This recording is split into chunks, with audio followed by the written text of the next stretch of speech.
जो जापान परमाणु हमले के बाद बुरी तरीके से टूट गया था, जिस दुबई में सारा रेगिस्तान था, जिस यूके के पास एक दाना तक की उपज नहीं होती है, जिस यूक्रेन के पास इतना अच्छा शिक्षा का फैसिलिटी है, जिस रसिया के पास इतना सारा सिस्टम है, और जो ये ताकतवर देश चीन है, इजराइल है, ये सारे जो देशों के हमने नाम बताए, ये सब हमसे बहुत आगे हैं, कई गुना आगे हैं, कई 100% आगे हैं।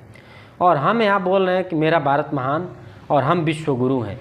तो कमी यहाँ से यही हो रही है। आप देख रहे हैं कि हमारे देश की जनसंख्या बहुत ज़्यादा है, तो सब लोग टैक्स दे रहे हैं, और भारत सरकार और ज़्यादा टैक्स लगा दी है, तो सब लोग ज़्यादा टैक्स दे रहे हैं, तो सुविधाएं भी तो मिलनी चाहिए। लेकिन नहीं, यहाँ चंद लोग 10 साल मुकदमा चलेगा तो दोषी साबित होंगे, अरबों खरबों के घोटाले के दोषी साबित होंगे, और 10 दिन में बेल पे घूमने लगेंगे। और वही लोग हमारे संसद में बैठकर तालियां बजाएंगे और सरकार के खिलाफ में आवाज़ उठाएंगे, चोरी के खिलाफ में आवाज़ उठाएंगे, भ्रष्टाचार के खिलाफ में आवाज़ उठाएंगे।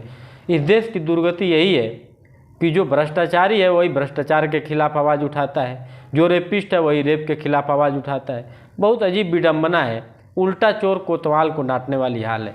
अभी जो संसद में ड्रामा हो रहा है, इतना बढ़िया सोफ़ा सेट लगा, इतनी गद्दी लगी है, वही हाल है। गधे को अगर सिंहासन दे दिया जाए तो इसका महत्व तो क्या समझेगा, उसमें भी उछल कूद चालू हो गया।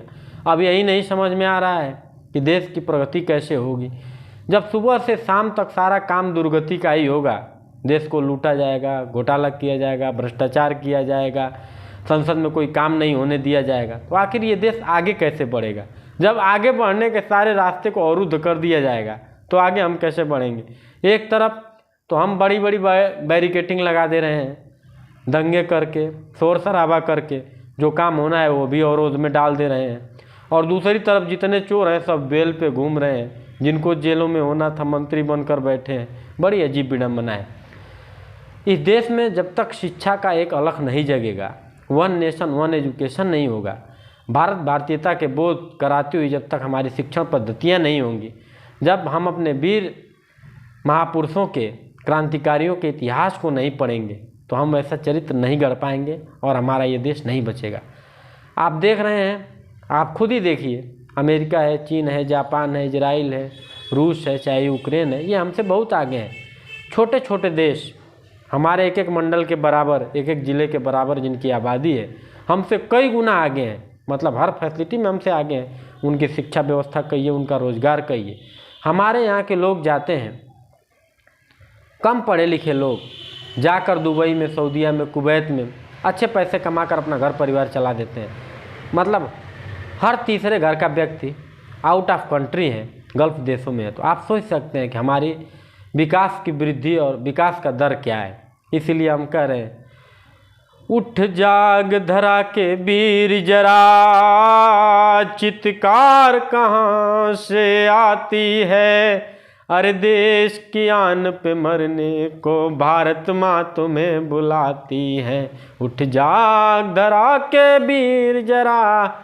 अपने अंदर वही जज्बा, वही जुनून, साहस, शौर्य, वीरता, पराक्रम रखिए, गढ़िए, बनाइए, जो चंद्रशेखर आज़ाद, भगत सिंह, सुखदेव, राजगुरु, महाराणा प्रताप, रानी लक्ष्मीबाई, तमाम हमारे जो क्रांतिकारी हैं, जो अमर शहीद हैं, जो हमारे देवी देवता हैं, हम ऋषियों के वंशज हैं, उन्हीं के अंश हैं, उन्हीं के वंश हैं, उन्हीं का रक्त हमारे शरीर में है, उन्हीं का रक्त हमारे इन धमनियों में दौड़ रहा है।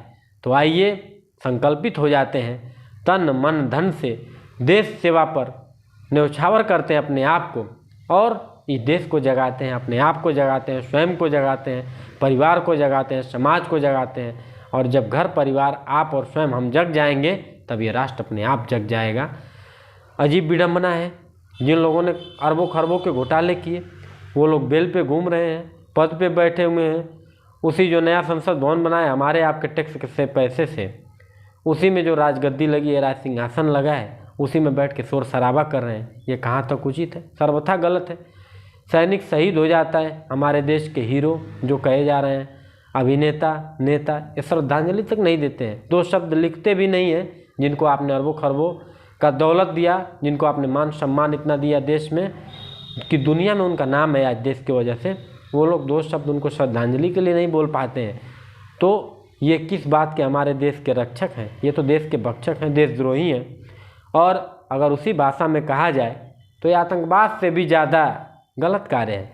आतंकवाद का मतलब कोई ये नहीं हुआ कि जो गोली चला रहा है वही आतंकी है, जो आतंक फैला रहा है वही आतंकी है। बस आतंकवाद का तो यही परिभाषा है, जो आतंक फैला रहा है वही आतंकी है।